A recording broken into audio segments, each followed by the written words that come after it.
নমস্কার, আমি অনিতা। আমি চলে এসেছি সম্পূর্ণ আলাদা নতুন একটা ভিডিও নিয়ে। যে সমস্ত ছাত্রছাত্রীর কাছে ইতিহাস খুব কঠিন তাদেরকে বলবো আমার ভিডিওটা মন দিয়ে শোনো। চলো, আজকে আমি যে গুরুত্বপূর্ণ প্রশ্নটি আলোচনা করব সেটি হলো ইলবার্ট বিল। ইলবার্ট বিল সম্পর্কে একটা টিকা আলোচনা। চলো তাহলে শুরু করা যাক। ভূমিকা। ভারতের বড়লাট লর্ড রিপনের উদারনৈতিক সংস্কারগুলির মধ্যে অন্যতম গুরুত্বপূর্ণ ছিল এই ইলবার্ট বিল। আর এই বিলের বিষয়বস্তু কি ছিল? 1 নম্বর পয়েন্ট, বিষয়বস্তু। 1873 খ্রিস্টাব্দে ফৌজদারি আইন বিধি অনুযায়ী ভারতীয় বিচারকরা কোনো ইউরোপীয়দের বিচার করতে পারবে না।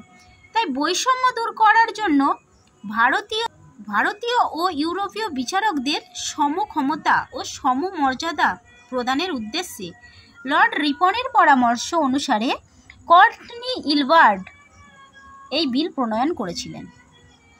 2 নম্বর পয়েন্ট, ইউরোপীয়দের ক্ষোভ ও আন্দোলন।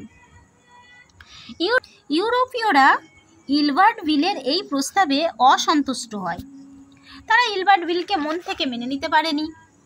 তারা মনে করত ভারতীয় বিচারকদের ইউরোপীয়দের বিচার করার কোনো যোগ্যতা নেই। ফলে ইউরোপীয়রা ইলবার্ট বিলের বিরুদ্ধে আন্দোলন শুরু করে। তারপরের পয়েন্ট হলো ভারত সভার প্রতি আন্দোলন। সুরেন্দ্রনাথ বন্দ্যোপাধ্যায়ের নেতৃত্বে ভারত সভা ইউরোপীয়দের আন্দোলনের বিরুদ্ধে প্রতি আন্দোলন গড়ে তুলেছিল।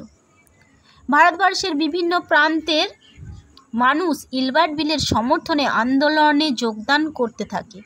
কিন্তু এই বিলের পক্ষে বিভিন্ন স্থানে মিটিং মিছিল হয়, কিন্তু শেষ পর্যন্ত সরকার ইউরোপীয়দের কাছে নথি স্বীকার করতে বাধ্য হয় এবং তাদের প্রস্তাবিত আইনটির বেশ কিছু উদারনৈতিক ধারা সংশোধন করেন।